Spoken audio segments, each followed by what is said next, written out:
ನನ್ನ ಗಂಡು ಸತ್ತಾನಂತ. ಆದರೆ ನನ್ನ ಒಂದು ವಿಷನ್ ಇದೆ, ಯಾರವ್ರು ಅಂಥದ್ದು ಆ ಭಾಳ ಸ್ವಚ್ಛದಿಂದ ಇಂಥವ್ರು ತೀರಿ ಹೋಗಿದಾರಂದರೆ ಅವ್ರ ಮನೆ ಬಾಗಿಲಿಗೆ ಹೋಗಿ ರೊಕ್ಕ ಮುಟ್ಟಿಸುವಂಥ ವ್ಯವಸ್ಥೆ ನಾನು ಮಾಡ್ತೀನಿ. ನಾನು ಬಂದ ಮೇಲೆ ವಕೀಲರಿಗೆ ಏನೋ ಏನೇ ಆದರೆ ಅವ್ರ ಪರವಾಗಿ ನಾನು ನಿಂದಿರ್ತೀನಿ, ಅವ್ರ ಸೇವೆ ಮಾಡಲಿಕ್ಕೆ ನಿಂದಿರ್ತೀನಿ. ವಕೀಲ ಸೇವೆಯೇ ನನ್ನ ಸೇವೆ. ನಾನು ಹೇಗೆ ಸರ್ಕಾರ ಸೇವೆ ಹೇಳ್ತಾರಲ್ಲ ಕಾಯಕವೇ ಕೈಲಾಸ, ಹಾಗೆ ನನ್ನ ಜೀವನ ಒಂದು ವಕೀಲರಿಗಾಗಿ ಕಾಯಕವೇ ಕೈಲಾಸ ಮಾಡುವಂಥ ಕನಸನ್ನು ಹೊತ್ತಿದ್ದೀನಿ. ಆ ಹೆಚ್ಚಿನ ಪ್ರಮಾಣದಲ್ಲಿ ಮಾಡಬೇಕನ್ನುವಂಥ ಕನಸನ್ನು ಹೊಂದಿದ್ದೀನಿ. ಆ ಕಾರಣ ದಯವಿಟ್ಟು ಈ ಬರುವ ದಿನಗಳಲ್ಲಿ ಹೆಚ್ಚಿನ ಮತದಲ್ಲಿ ಹಾಕಿ ನನ್ನನ್ನು ಮತದಿಂದ ಮೊದಲ ಪ್ರಾಶಸ್ತ್ಯ ಮತವನ್ನು ಕೊಡಬೇಕು. ಪ್ರತಿ ಮೂಲೆಯಿಂದ ನನಗೆ ಜನ ಒತ್ತರದಿಂದ ಗುರುತಿಸುತ್ತಿದ್ದಾರೆ. ಬಸವಣ್ಣ ಬಾಗೇವಾಡಿ ಹುಟ್ಟಿದಂಥ ಬಸವಣ್ಣ ಹುಟ್ಟಿದ ಬಂದಿದೆಯಪ್ಪ, ಅಷ್ಟು ದೂರದಿಂದ ಬಂದಿದೆಯಾ, ನಿನಗೆ ಓಟ್ ಹಾಕ್ತೀವಿ.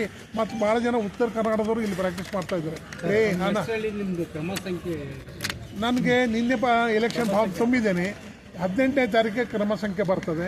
ದಯವಿಟ್ಟು ಅವಾಗ ಇನ್ನೊಮ್ಮೆ ಇದೇ ನಮ್ಮ ಚಲನದಿಂದ ನಾನು ಇನ್ನೊಮ್ಮೆ ಬೈಟ್ ಕೊಡ್ತೀನಿ.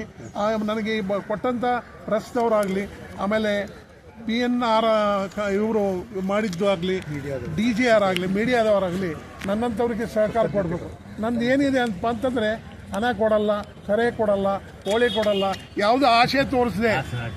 ನಾನು ನಿಮ್ಮ ಸೇವೆಗಾಗಿ ನಿಂತು ಒಂದು ಗುಲಾಬಿ ಹೂ ಕೊಟ್ಟು ನಿಮ್ಮನ್ನು ವೆಲ್ಕಮ್ ಮಾಡಿದ್ದೀನಿ. ದಯವಿಟ್ಟು ಗುಲಾಬಿ ಹೂ ಸ್ವೀಕಾರ ಮಾಡಿ ನನಗೆ ಹೆಚ್ಚಿನ ಮತದಲ್ಲಿ ಪ್ರಥಮ ಪ್ರಾಶಸ್ತ್ಯ 1 ನಂಬರು 1 ಅನ್ನು ನನ್ನ ಹೆಸರಿನ ಮುಂದೆ 1 ಅಂತ ಮಾಡಿ ನನ್ನ ಜಯಶೀಲನ್ನು ಮಾಡಬೇಕಾಗಿ ವಿನಂತಿಸಿದ್ದೇನೆ. ನಮ್ಮ ಇಡೀ ಕರ್ನಾಟಕ ರಾಜ್ಯದ ನಮ್ಮ ಸಾಹಿತ್ಯ ಜಿಲ್ಲಾಧ್ಯಕ್ಷರಾದಂಥ ಅವರ ಗೌರವಕ್ಕೆ ಡಾಕ್ಟರ್ ಲಿಂಗರಾಜ್ ಬಂದಿದ್ದಾರೆ. ಅವರಿಗೂ ನಾನು ಸ್ವಾಗತ ಮಾಡ್ತಾ, ಇಡೀ ರಾಜ್ಯದ ಎಲ್ಲ ಸಂಘ ಸಂಸ್ಥೆಗಳು ನನ್ನ ಒಕ್ಕೂರದಿಂದ ಸೇವೆ ಸಲ್ಲಿಸ್ತಾ ಇದ್ದಾರೆ, ನನಗೆ ಪ್ರೋತ್ಸಾಹ ಕೊಡ್ತಾ ಇದ್ದಾರೆ. ಇದೇ ನನಗೆ ಆನಂದ. ಈ ಆನಂದ ಇನ್ನೂ ಹೆಚ್ಚು ಒಮ್ಮೆ ನನ್ನ ಆಶೀರ್ವಾದ ಮಾಡಿ ಮತ್ತು ಹೆಚ್ಚು ನಾನು ನಿಮ್ಮ ಸೇವೆ ಮಾಡಲಿಕ್ಕೆ ಇನ್ನೂ ಶಕ್ತಿ ಕೊಟ್ಟು ಬಂದಂಗೆ ಆಗಿದೆ. ದಯವಿಟ್ಟು ನಾವು ಹೆಚ್ಚು ಶಕ್ತಿ ಬಂದಿದೆ, ಬನ್ನಿ ಸರ್. ಅದಕ್ಕಾಗಿ ದಯವಿಟ್ಟು ನೀವೆಲ್ಲರೂ ನನಗೆ ಹೆಚ್ಚಿನ ಮತದಲ್ಲಿ ಆರಿಸಿಕೊಡ್ಬೇಕಾಗಿ ಕಳಕಳಿ ವಿನಂತಿ. ರಾಜು ಬಾಗೇವಾಡಿಯವರು ತಮ್ಮ ಅಭ್ಯರ್ಥಿ ಚನ್ನಬಸಪ್ಪ ಬಾಗೇವಾಡಿಯವರು ತಮ್ಮ ಒಂದು ಉಮೇದುವಾರಿಕೆಯನ್ನು ಸಲ್ಲಿಸಿದ್ದಾರೆ.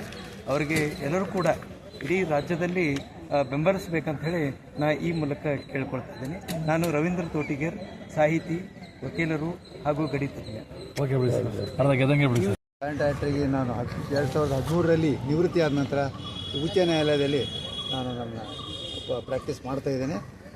ಈಗ ಬಾಗೇವಾಡಿಯವರು ಈಗಲೇ ಭೇಟಿಯಾದರು. ಅವ್ರು ಬೆಳಗಾವಿದವರು ಅಂದರೆ ಅವರ ಸ್ಫೂರ್ತಿ, ಅವರ ಸ್ಪಿರಿಟ್ ನೋಡಿ ನನಗೂ 2 ಮಾತು ಮಾಡಬೇಕು. ದಯವಿಟ್ಟು ಎಲ್ಲ ಸದಸ್ಯರು ಅವರ ಸ್ಫೂರ್ತಿಗೆ ತಮ್ಮ ಪ್ರಥಮ ಪ್ರಾಶಸ್ತ್ಯದ ಒಂದು ಓಟನ್ನು ಕೊಟ್ಟು ಅವರಿಗೆ ಕರ್ನಾಟಕ ಸ್ಟೇಟ್ ಬಾರ್ ಕೌನ್ಸಿಲ್ ಇದರಲ್ಲಿ ಅವಕಾಶ ಮಾಡಿಕೊಡಬೇಕು ಅಂತೇಳಿ ತಮ್ಮೆಲ್ಲರ ಪರವಾಗಿ ನಮಗೆ ವಿನಂತಿಸುತ್ತೇವೆ. ಹುಬ್ಬಳ್ಳಿ ಬಾರ್ ಕೌನ್ಸಿಲಲ್ಲಿ ನನಗೆ ಸಣ್ಣ ತೆಗೆದುಕೊಂಡು ಅಲ್ಲಿ ನಾನು ವಕೀಲ ವೃತ್ತಿ ಮಾಡ್ತಾ ಇದ್ದೇನೆ. ನಮ್ಮ ಹಿರಿಯರಾದಂಥ ಬಾಗೇವಾಡಿಯವರು ಬಹಳಷ್ಟು ಒಳ್ಳೆಯ ಕೆಲಸ ಮಾಡಿದರು. ನಾನು ಆಕಸ್ಮಿಕವಾಗಿ ಆದರೆ ನನ್ನ ಕೆಲಸಕ್ಕೆ ಬಂದಿದ್ದೇನೆ ಅವರಿಗೆ. ಈಗ ನೋಡಿದ ತಕ್ಷಣ ನನ್ನ ಕರೆದರು. ಹೀಗಾಗಿ ಅವರ ಒಂದು ಆಯ್ಕೆ ಆಗಬೇಕು. ಅವ್ರ ಶುಭ ಕೋರ್ತಾ ಇದ್ದೇನೆ. ಅವ್ರ ಜೊತೆಗೆ ಇರ್ತೇನೆ ಅಂತ ಹೇಳ್ತಾ ನನಗೆ ಅವ್ರ ಶುಭಕ್ಕೂ ನನ್ನ ಮಾತಾಡ್ಬೇಕು.